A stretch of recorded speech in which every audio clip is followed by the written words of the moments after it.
It's the Ron and Fez show.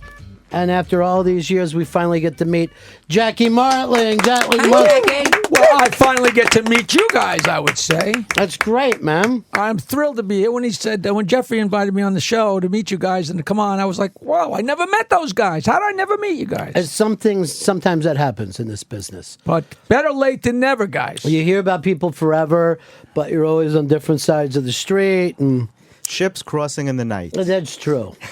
Well, it's good. It's good to be here. By the way, you look fantastic today, Jeffrey. Thank you. This is a kind of a 1960s lounge lizard thing that you're rocking. You killed a giraffe and wrapped it around your neck. See, but you appreciate a good scarf. You're a man who wears a good scarf. I do like a scarf in the winter, but in the summer people get pissed at me. They're like, enough with the scarf. Well, then I wear a light scarf. You have do to you wear really?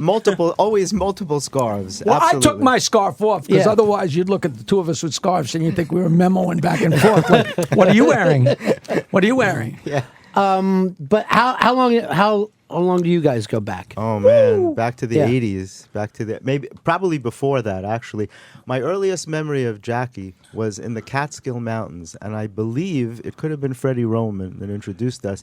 He already had albums for sale. All right, when you start to say it could have been Freddie Roman that introduced us. You have no idea. That's how long ago I did the comic strip. I got out of music, and I had been working at a recording studio, so I knew how to make an album. Mm-hmm.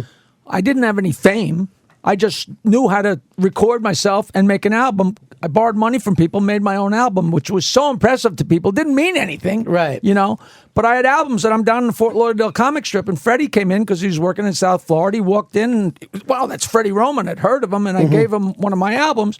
And then 4 or 5 years later, I'm working the dead shift, the 12 o'clock, chase everybody out of the room in the Catskills.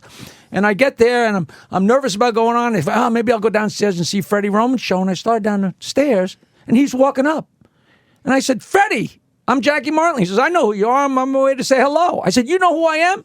He said, my whole life I'm doing comedy. Nobody ever gave me their own album before. I didn't have the heart to tell him, well, you're the one of the 4 people that has one. And he sponsored me for the Friars, and we were up at the Catskills at the Raleigh. At the Raleigh Hotel, that's right. The Slutskys owned the Raleigh Hotel in those days. And I used to hang out there all the time because they were good friends of mine. But it always stuck in my mind. No one ever had product in those days. Only Jackie Martling. Jackie, because you would see it in comedy clubs, there would be bumper stickers and no one ever did it because you had the joke line, nobody else ever had it. And you were out in front of the whole do-it-yourself thing. Nowadays, toys. Nowadays, you cannot go to a show without somebody selling their CDs. Right. But I was selling my albums in 1979, and I'd be there after the show selling my albums for $5 a pop, and the guys would be goofing on me. Right. And all of a sudden, one day, somebody goes, you know what? We made $40 a piece tonight, and he made an extra $80 selling albums. Maybe he's not such a jerk, you know? But how did you even know how to do that? Was it your engineering background? Because you originally went to school for engineering, didn't you? I graduated as a mechanical engineer from Michigan State, but I used my diploma to roll pot. It really meant nothing. But I worked in a recording studio, and I found out that anybody with a tape could make a record. When you're a kid, you think, well, you need a record company and you got to know God himself. Yeah. Like George Carlin and Robert Klein, somebody touched them and it was like the touch of magic. And I realized any idiot. So I came home one night and said to my girlfriend, they laughed at every joke I said tonight. I should make a record. She said, so make a record. I recorded it on cassette. Wow. The audience was on the left side of the cassette. I was on the right side of the cassette. And then I mixed it together and, pumped up the laughs, chopped it up with a razor blade. Borrowed $100 from 15 different people, sent it to Nashville, and I got 1,000 albums. I'll tell you, when I went to pick up my albums in the city, it was like picking up a child. I came home with 1,000 albums. I can't tell you how exciting it was. And I made 3 of them. And Howard came to town, and I sent him my albums. He said, "Whoa, this guy's got 3 albums." Fez, it meant nothing. I had 3 albums. I might as well go out and bought 3 H. This guy's got 3 shirts. Yeah, right. But it worked. It did work, and you would send an album to a club instead of a tape, and it looked so professional. It looked when. In 1982, I was working in Garvin's in Washington, D.C. Yeah. And Harry Moncruso said, a guy just got fired here because he did the thing about the bridge, but he used to do broadcasts in his underwear from the club on Friday mornings. He's out of his mind. You should look him up. At the time, I had 3 albums. my girlfriend and I sent albums. We sent out 400 sets of 3 albums, matching cassettes, all the promo. If I met you on the street and you said, "Hi, Jackie," I'd send you the whole thing, right? Right. And one of the 400 sets of stuff we sent out was sent blindly to WNBC Howard Stern, and he called me up. And he calls you up because he's getting a new show, and he's like, "Oh, I need a guy like you with all these albums, With all these albums. and your A background." big time comedian like me, Fazzy. Look at me. Who's You're better? the album man. But that is like, it's so oddly brilliant. Even though you didn't know, in hindsight, it would have been a perfect thing, the perfect device for anybody. I was just scrappy, and I was throwing stuff against the wall. And in hindsight, if you connect the dots backwards, it looked like I was brilliant. But Yeah. at the time, I was walking along a maze. But when you follow it foresight. backwards, I literally have cartons of stuff that he is literally. He had CDs before they were invented. Yeah. There was no, it was amazing. we decided Richard M. Dixon's White House Inn was a place on Long Island. Right. Me and Bob Nelson, Richie Minervini, Eddie Murphy worked there, Rob Bartlett worked there, and Dixon would not pay us. So Richie and I said, we really got to start a show. So we started a show in Huntington at a place called, in a restaurant bar owned by Jerry Cooney, the boxer, his brother. And we put on a show in the corner of the bar and had the comedians come out from New York City, and they were thrilled because we'd give them $40 or $50. And meanwhile, they're working for $6 and a hamburger, and they're coming out, meeting girls, getting drunk, having fun. And that show was so successful that it blossomed into the East Side Comedy Club, which started the whole thing. But we started the show, like, how the hell are we going to let people know about the show? And I said, you know what? I'll get a phone line. I'll tell a joke. Then we'll say where the show is, and I'll tell another joke. I got a phone line, and within a couple of years, I had 10 lines that rolled over. I told dirty jokes, and it was just... And that got me so much work. And 34 years, it's still going. 516-9221. It's the same as it was 34 years ago. If you pick up the phone now, you call it. It's got to be the longest joke line in the history of the world, right? 516-922-9463. Hello, this is Jackie, and you know how much I love it when you use your finger and dial 516-922-WINE. People come up and say, I used to call your joke line 30 years ago, and now people have cell phones. They go, oh, yeah, we'll dial it now. They go, why? I said, because it's still working. And they freak out. Yeah. They freak out. How I does never it do made now? a nickel. Is that right? It's cost me a fortune. But it's all promotion. Unbelievable. And I love walking. Somebody comes up to me and says, I used to call your joke line. I love saying it's still going. Yeah, it's just amazing. There's something in my head that just, doesn't mean anything. The other thing about you, Jackie, is like you were doing jokes when people stopped doing jokes on stage. Mm-hmm. So suddenly jokes are open to you because everybody else was trying to be, Seinfeld and Brenner and that type of thing. When I started, I know there were bad people saying, oh, that guy from Long Island tells jokes. But the thing is, I didn't say to myself, you know what, I'd like to be a comedian. I'll go learn some jokes. I had told jokes since I was a little kid my entire life. I never forgot them. I knew them all. I told them I was a musician, and I knew all the jokes by the mid-'70s. You couldn't tell me a joke I didn't hear. And when my band broke up, we were so terrible. I was 31. And I said, you know what? I know all these jokes. I'll just go on stage and tell these jokes and see what happens. And I've never had to rethink it. But that's a great story about when his band broke up. There were 3 guys in the band. And one day, 2 of them came to him and said, we're going to go start our own band. And Jackie's like, well, if you 2 are going to go start that, in effect, you're firing me. Yeah, I'm not a rocket scientist, but that's kicking me out of the friggin' band, for Christ's sake. Maybe if the band had put out some albums. No, it's a good thing we didn't. I circled back and actually made a CD of the songs and then listened to it and said, yeah, it's good. It's better you never did it. What kind of music were you guys playing? We wrote our own songs. And the pot song, wasn't that one? Yeah, we had the pot song and the beer song. Howard used to play them endlessly on the show. We were so much fun. All we did was 2 guys with guitars. We told dirty jokes. We played our own music, and we kicked ass. But in those days, there was no such thing as video. And people can't even wrap their brains around it because we broke up in 1978. We barely have a snapshot of the band. 2 years later, everybody had video cameras, VHSs, and VCRs, but they didn't exist. One person with a VCR, and a year later, everybody had them, and then all of a sudden, everybody had video cameras. But there was a time when they didn't exist. Yeah. And it was almost overnight. It was almost completely overnight where you could do it at your house. Because before that, you had to go to a television production house to get anything done. Monster thing. Yeah. Or to have somebody come and videotape your band That's crazy. Yeah, and the machines, machines, a truck would pull up. But then that's the other cool thing about when comedy exploded like that.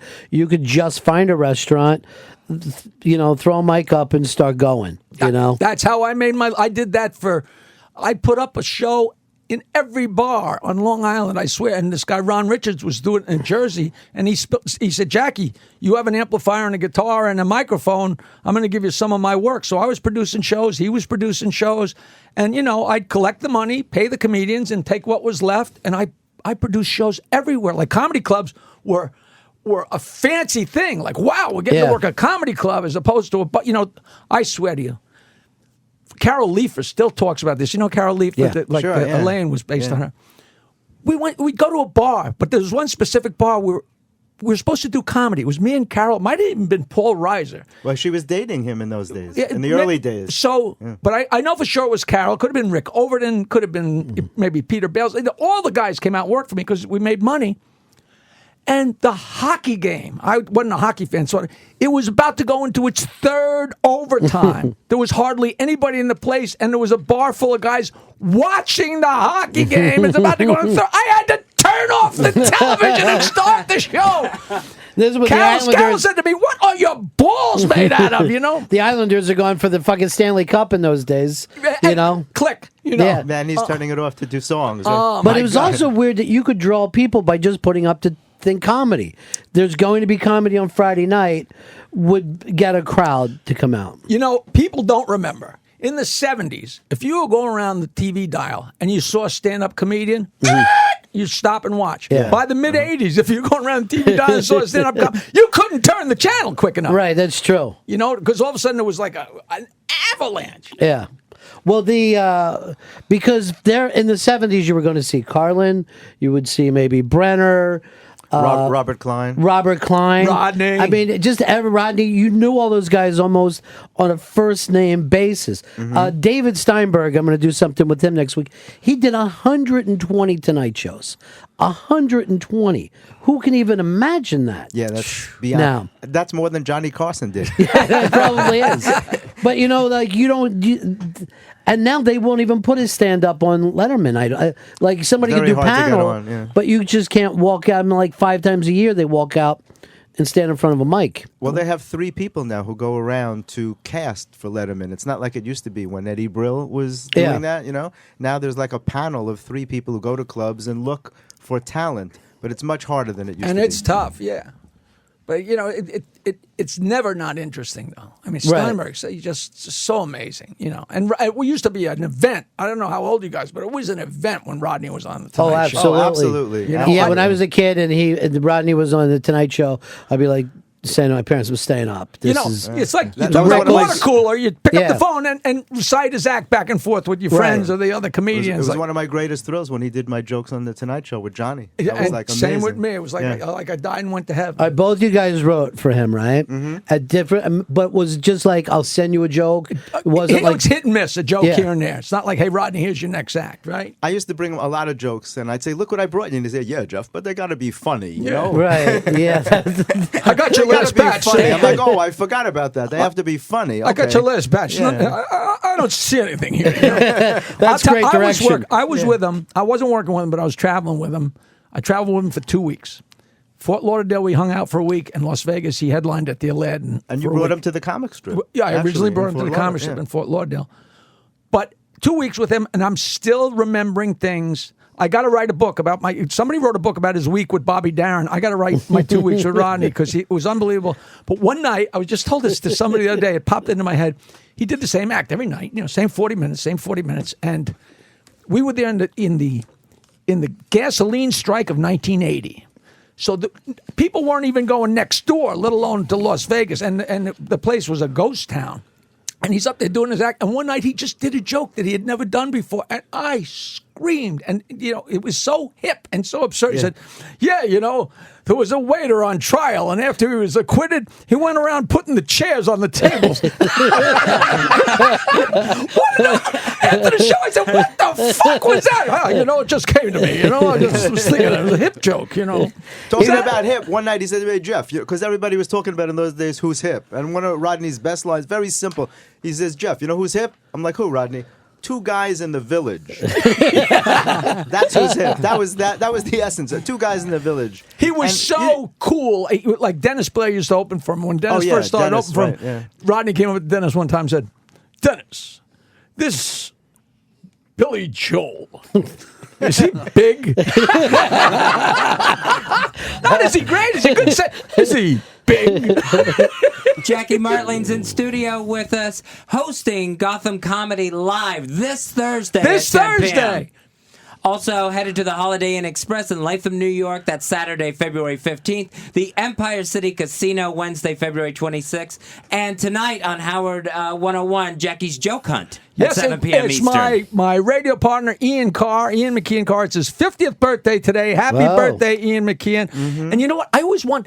Every day in the post on the bottom it says Empire City Casino, Empire City Comedy. I finally called the guys and said, listen, I'm sick of looking at that sign. Just hire me. I'll do it free. I just want to do it so I can say, did it. Got it out of the way. I did your show. It was a very fun show. I would love you guys to come on. If you want to come on and tell, all we do is tell dirty jokes. Long ones, short ones, take calls from the audience, jokes. And you just run through them. Do you still feel like no matter what joke comes up, you're going to know it when somebody starts to tell you? He knows more jokes than anybody I've ever seen. We recently did the Gold Coast Film Festival together. I was the head of live comedy programming, and Jackie kicked off the whole festival with a pre-show, and I never heard, for an hour, one joke after the next. And what's hard about that is that there's no segues. They're not related. Right. He has the ability to remember every single joke he ever heard. It's uncanny. But, it's like anybody that does anything. It's like, Doc, how do you remember where all the organs are? Like people say, how do you remember all those jokes? It's like when you drive home to Long Island from Manhattan, how do you know enough to go past all those exits? Well, they're on the way. I do virtually the same show every night, but if I want to take an exit and go get some Chinese food and get back on, I could do anything I want. It's really amazing. Fun. It's just goofy. I have a new joke for tonight. It's a little disgusting, but it's funny. Would you like to hear it? Love to hear it. A girl goes to her high school prom, and the next morning she texts her mother. She says, Mom, I'm freaking out. I got drunk, and I'm at the beach, and I got cum in my hair. Her mother texts back, I'm really glad that you could be this open with me.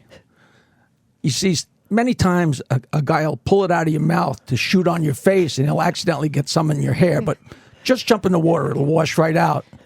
And she texts back, thanks for the info, Ma, but I meant to type gum. Now,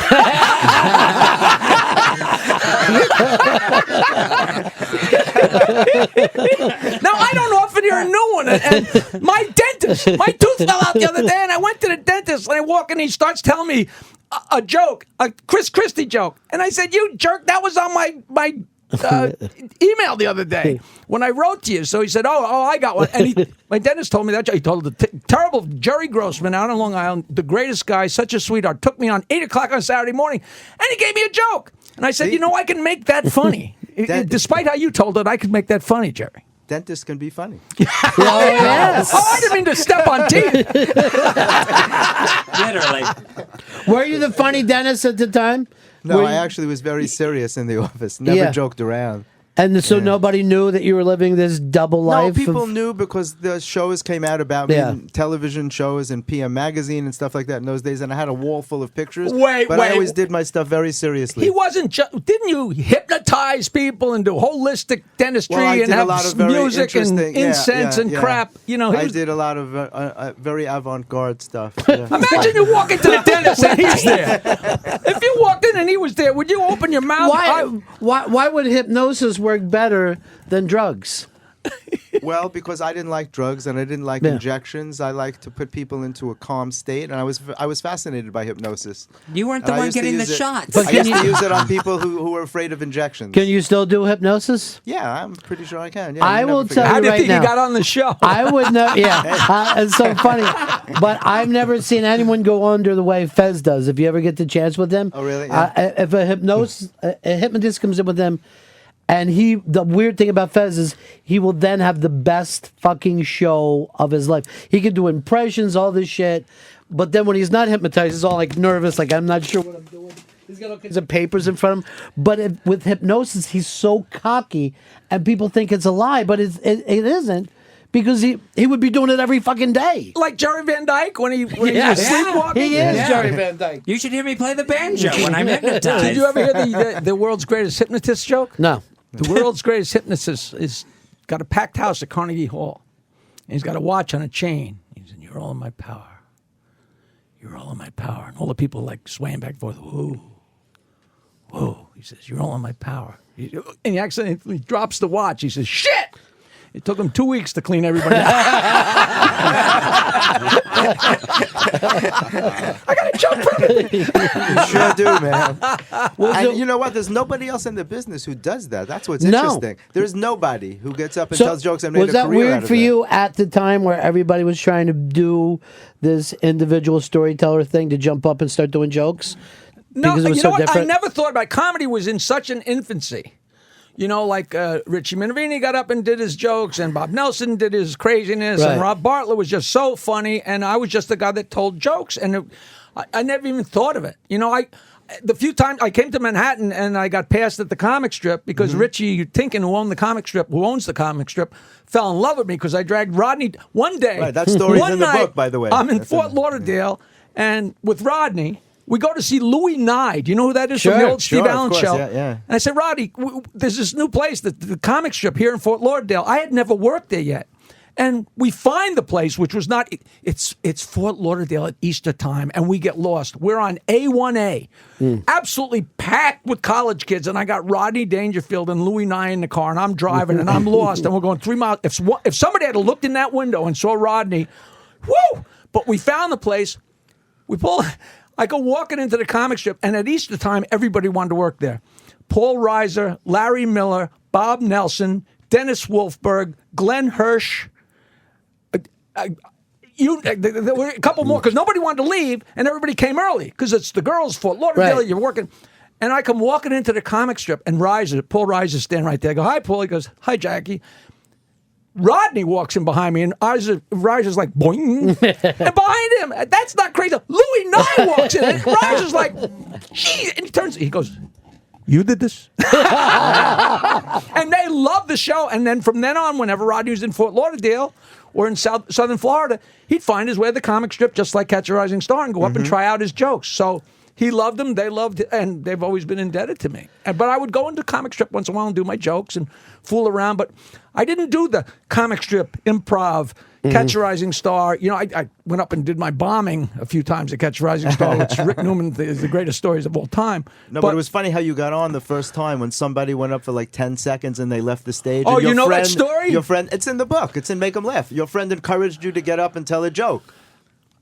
I read in the Times about the Catch a Rising Star people getting online on a Monday night, and anybody can, you get in line, you get a number and go up. So we want to see the show. So we go to the show. We get there real early, sit right in the front. Me and my friend Archie Brzezinski, and we're sitting right in the front. And one after the one, they're horrible. Everybody's doing 5 minutes. They're horrible. And so at some point, the MC's a little bored, so they walk out through the velvet curtains and go to get a hamburger or a drink. And somebody who's doing their 5 minutes, which is a long time if you suck. Yeah, exactly. Leaves the stage. So there's nobody on stage. A drunken girl climbs up and tells a joke. She was really loaded, but she told a joke with a punchline. And the audience was so hungry to laugh. And they hadn't anything to laugh at. They laughed. And I'm like, whoa. And it kind of registered with me. A few more people go up. The MC leaves the room. All of a sudden, somebody bails. And my friend Archie goes, "Get the fuck up there." I went up and told what I would consider the oldest, stalest, craziest joke, which growing up on Long Island, I assumed everybody knew all the jokes I knew. Turns out nobody knows them. I told a joke. David Say was the MC. Wow. He's still a very good friend of mine 40 years later, but he came walking through the velvet curtain and he saw me telling a joke, but he didn't stop me. And I told the whole long joke and brought the house down. On the way out, he goes, "Hey, that was a great joke, you know?" And I said, "Well, you knew that joke." He said, "I never heard that joke." I swear to you, the proverbial bing, the light bulb, like if the MC at Catch a Rising Star in New York City hadn't heard that joke, maybe other people haven't heard that joke, which was, "There's my cornucopia," like boom. And then you're good enough at them that people come up and say, "You piss me off." You get to the end of the joke and I'm laughing, before I realized I heard it already. Which is the nicest compliment. David Say, what a great fucking comic. Oh, man. he was such a good guy. Such a strong comic. He was a host at Catch for quite a long time. Long time. Yeah, now he's in Florida and he's a pilot.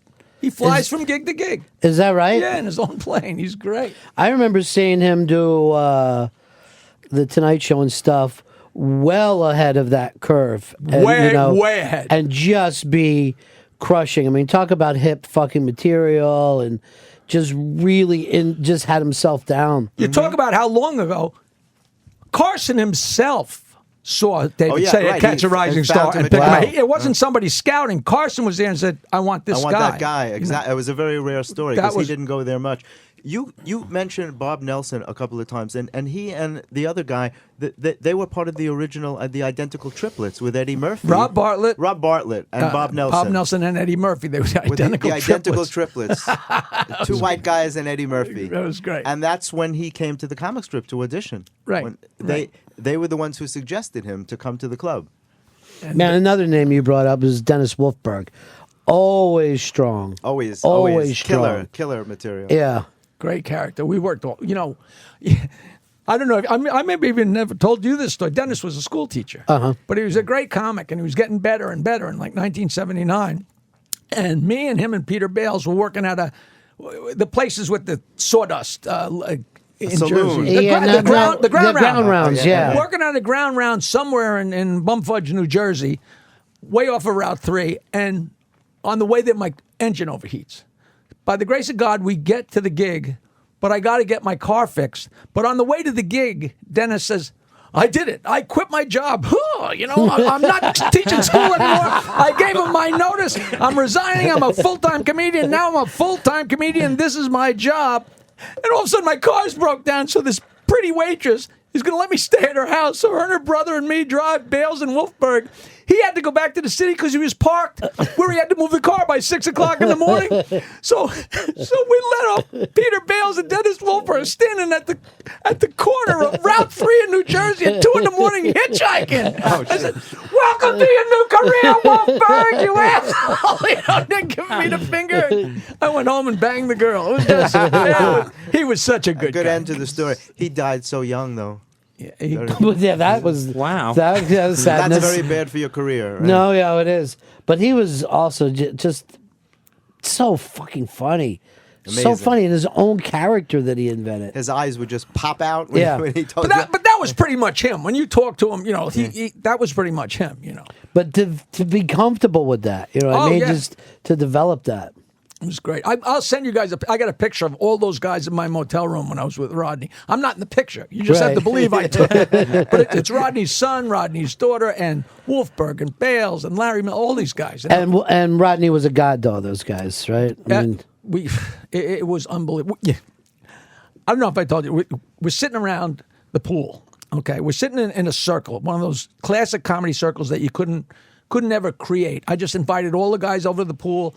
I finagled. I told Rodney's daughter, let's have a barbecue. I invited the guys, and then Rodney said, hey, maybe we should have a barbecue. My daughter said we should have a barbecue. I said, yeah, I know. I already invited the guys. It was like orchestrated. So we're sitting in a circle. Louis Nye, Rodney Dangerfield, Paul Reiser, Dennis Wolfberg, Larry. It's an incredible circle. But Rodney's cousin, who's a dentist, is sitting next to him. And I mean, you didn't open your mouth if you didn't have something funny to say. It was one of those situations. And we're right next to this horrible reggae band. But of course, we're sitting so close to them, we don't have the brains to get up and move. So we're sitting there trying to talk in between songs, and they're blasting and blasting. So once in a while, one of the guys in the circle would take a shot at the band. But it would be really funny, and we'd all die. We'd all die. And we're sitting there, and all of a sudden it got quiet, and the band stopped. And Rodney's cousin, the dentist, goes, hey, we should tell them to play Far, Far Away. And it went quiet, and Rodney turned to him and said, you're lucky I know your family.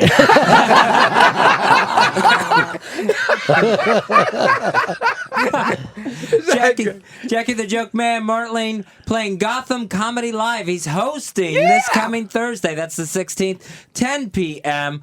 Also appearing at the Holiday Inn Express in Latham, New York on February 15th. The Empire City Casino Wednesday, the 26th of February.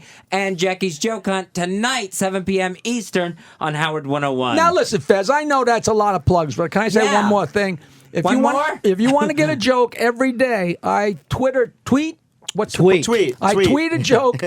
I'll never get used to that. I tweet a joke every day at 4:20 p.m. 4:20. Marijuana time. You get a joke every day. Just follow me on Twitter at Jackie Martling, JackieMartling, and like magic every day, 4:20, boom, and it's so fun. You know, 2-line jokes are simple, but I take the longer jokes and make them into 140 characters, which is such a challenge and so much fun. You know, it's the same crap. You know, right? I'll just rehash it and serve it up any way I can. 40 years later, you're just waiting for new technology to be born to jump into. Yeah, throw it at me. That's all. I just want to say a note about Gotham Comedy Live. You know, it only runs about 10 weeks. It's the third season of the show. You're the second host up. You know, Jim Brewer was up last week as the first host, kicking off the third season. And, you know, Access TV is Ryan Seacrest and Mark Cuban. That's their channel. And they come in and they do this amazing show on Thursday nights at Gotham. It's so much a huge fun. thing to be hosting that. The producer, that's great, man. yeah, I'm thrilled. Yeah.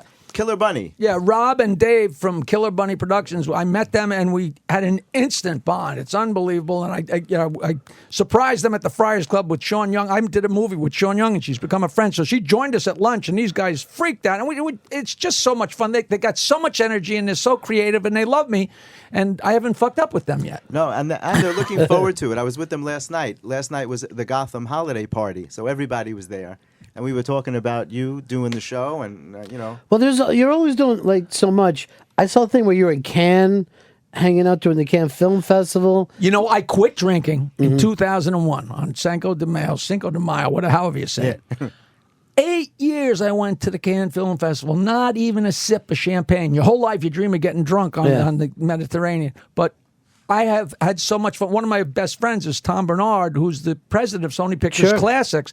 I mean, I saw, you know, Meryl Streep kissed him last night or 2 nights ago on the Golden Globes, and his partner, Michael Barker, like Kate Blanchett, you know, thanked Michael and Tom for getting her drunk. I mean, that's how, you know, on this, you know, on the podium. And being with him is like being at Disney World with Walt Disney. So we walk around Cannes, and we're on Paul Allen's yacht, and we're at every screening, and it's surreal. It's just so much fun. And you do that? And I'm totally no reason to be there. You know, like Jackie Martling, why are you here? I'll get back to you. I went there one time because I was in a movie called Potluck that wasn't in the festival, but we did a screening over there anyway. You know, at the Star Theater off the main drag. So we all flew over there. It was a great excuse to be there. And I said, you know what? I know the ropes now. I'm coming back. And I went every year. I missed like 2 times in 10 years.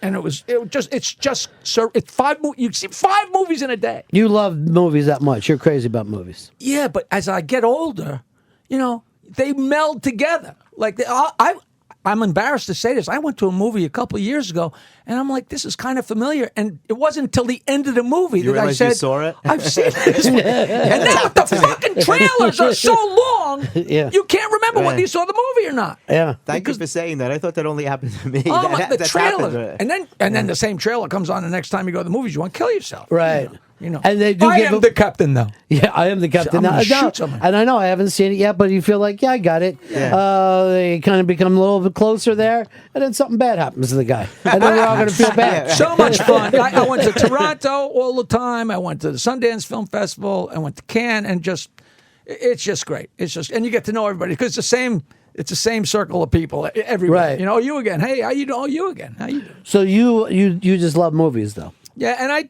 have my acting reel, and I get a small job here. Well, we had fun at the Gold Coast Festival. You were in that Send Me No Flowers. I had 2 milestones. I was in a film where I was in the trailer, and I got beat up, which is 2 milestones in my acting career. And it was with Sean Young and Robert Clohessy, who was... and Tony Lo Bianco was it? Tony was Lo in it? Bianco recently did Little Flower on off Broadway, and Robert Clohessy is Leonardo DiCaprio's lawyer in Wolf of Wall Street. I mean, these are major guys. You know, get stuck in movies with me. So both of you guys wrote for Rodney. Anybody else? Any of those other classic comics that you guys wrote for? A million years ago, I sent stuff to Phyllis Diller. And I got back, and I can send you a copy of it, a check for $13. And I wrote back and said, thank you very much, but there must be a mistake because this check was for $13. And whoever was her person said, yes, that was for... that was for 2 jokes. That was for 4 A gags and 1 B gag. It was like $3 for an A gag and $1 for... And I'm not making that up. And I'm like... I was astounded, but that's how she rolled, you know. And you know, but isn't it funny that they would never pay you? They could do that joke for 20 years. You don't get residuals on a joke. Right. They pay you one time, whether they like it, and then they usually would complain about the joke. Oh, it started out working, but now it's not working. My claim to fame, $13 back. My claim to fame, my entree with Rodney. It was so funny. I was asleep at my grandmother passed away. I'm living in her house. I got no money, but I'm living in my grandmother's house, and the phone rings at 3:00 in the morning. Now, nobody called my grandmother ever, Especially at 3:00 in the morning. And 2 people in the world had my phone number there. I'm like, what's going on? I wake up, answer the phone. My friend is in Peru. He's stoned out of his head. He's down there buying and selling coke or whatever, and he's with all these crazy people. And he passed away. He was this dear guy, JR, just the wildest single. I hate him, but I loved him. You know, the single wildest guy I ever knew. He said, "Chief, you gotta wake up! Wake up! I got this joke. You gotta remember this joke. Don't fall asleep. You gotta wake up. You gotta remember this joke." I'm like, because he knew I was drunk. You know, because Chief, I just met this guy.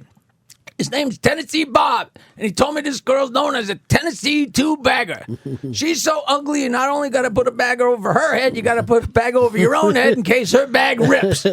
I fucking fall off the bed, write it down. 2 days later, Richie Minervini, who started the East Side Comedy Club but hadn't yet, comes and says, "Jackie, I killed the Dangerfields. Rodney loves me. He's going to put me on TV. I'm going to be a big star." I sat down, typed up all my jokes for Rodney that I could transfer to Rodney jokes. 6 pages. Richie came in and said, "Richie, give these to Rodney."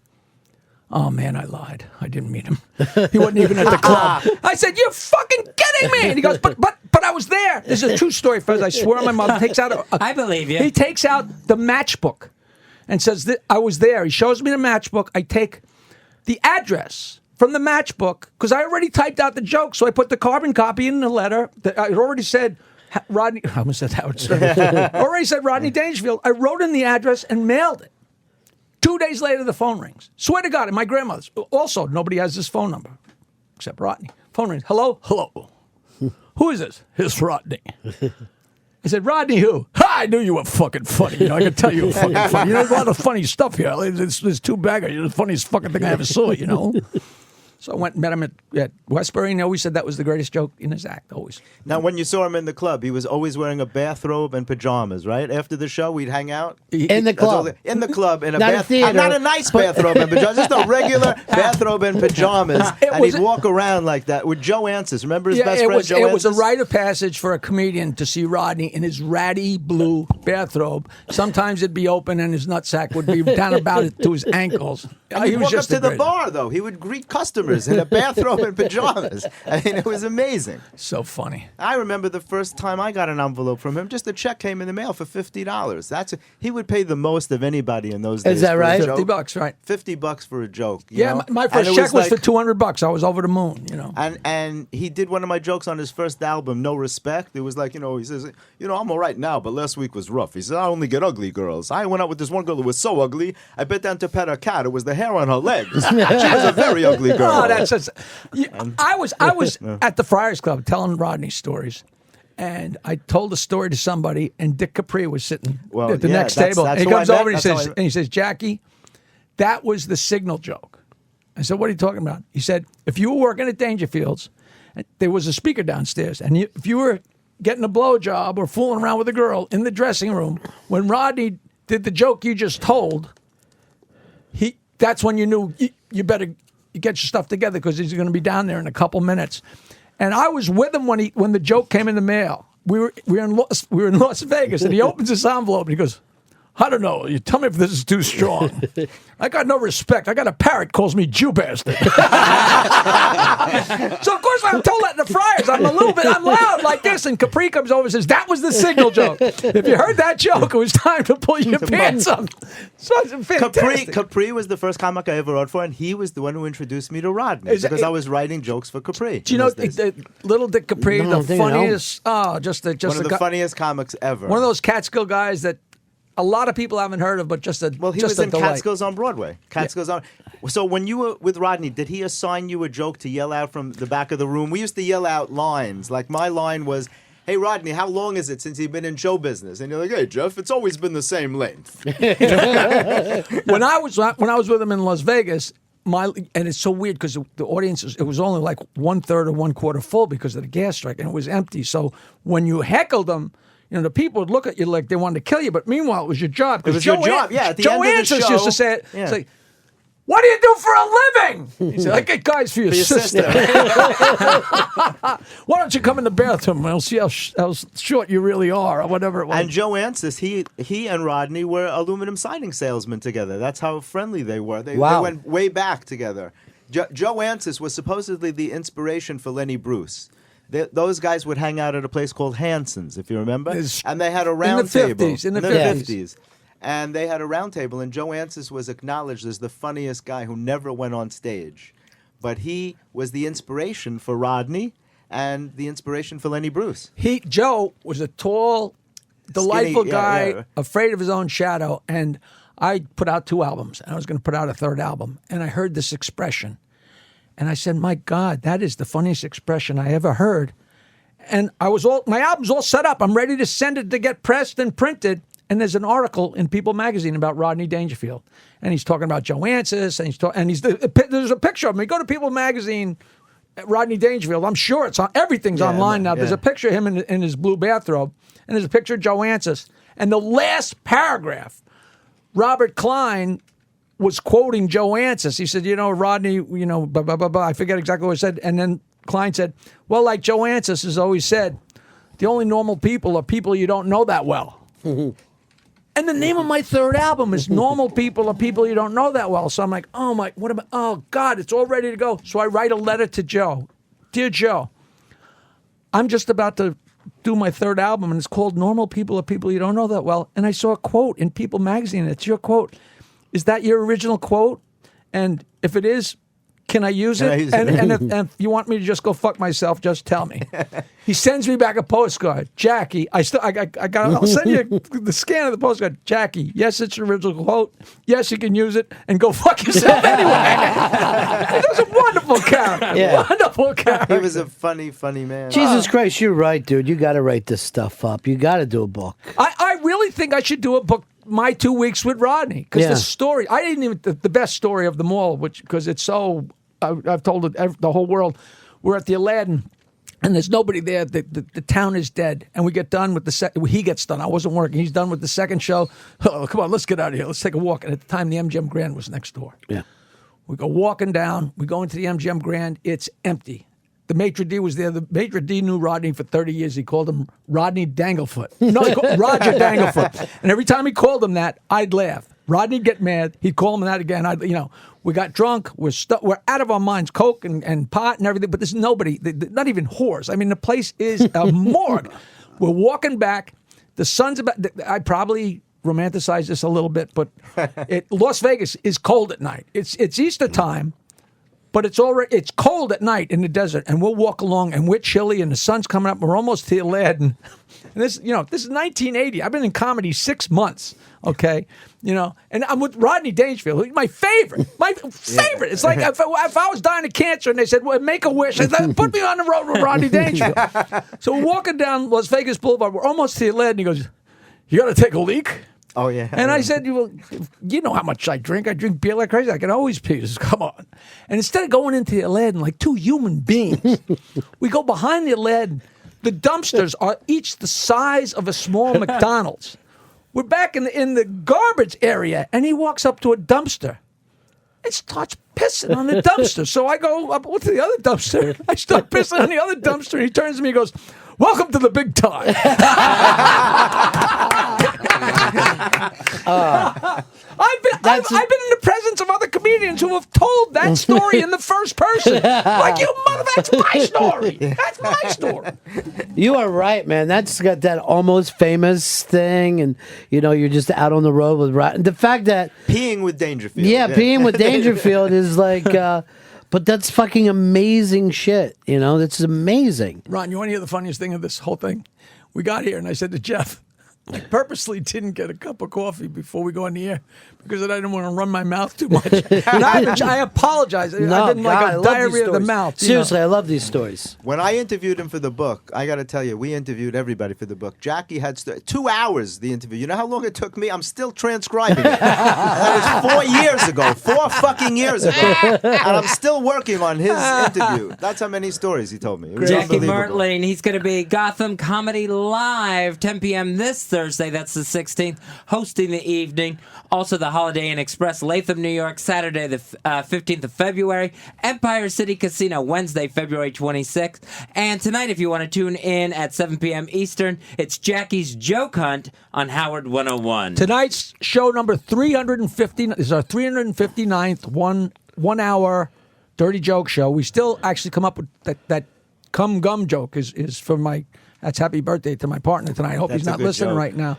It's our 359th show, and it's just stupid fun. It's just stupid fun. And in about an hour and 40 minutes, we're going to find out what today's tweet is, too. That joke. Yes, will sir. Go out there. Yesterday, Thank of course, you for saying that, Ronnie. Look at you. Well, here's the thing. Yesterday, of course, it was why don't hockey players eat dill pickles? Why not? Because they can't fit their head in the jar. But that's the whole thing. Thank you so much for stopping by, my man. I can't tell you how much fun this. You know what it's like. You get a fresh pair of ears. They haven't heard your stories. I love it, man. We'll do this more. We'll do this often. I would love it. Thanks. And once again, such a pleasure to finally meet you guys. And my sister has been listening to you guys forever. She goes, Ron and Fez, Ron and Fez, Ron and Fez. And she's like, whoa, you're going on with those guys. That's great, So man. Katie Dunn Thank says you. hello. Okay. All right, that's it for us. Jeffrey Gurian, always. Thank you very much. And thanks for this My whole pleasure, man. crazy look today. This is the best thing you've ever done. Seriously, I gotta that's, always outdo myself, You man. That's do. it. I gotta always try to outdo myself. you do. It looks like the Flintstones, like some hip guy in the Flintstones. Best looking guy on radio. He is. Jeffrey Gurian, ComedyMattersTV.com. And, of course, you can pick up his book, Make 'em Laugh, 35 Years of the Comic Strip, the greatest comedy club of all time. Thank you, Fezzy. All right, we'll be seeing you guys tomorrow. Take care, everybody.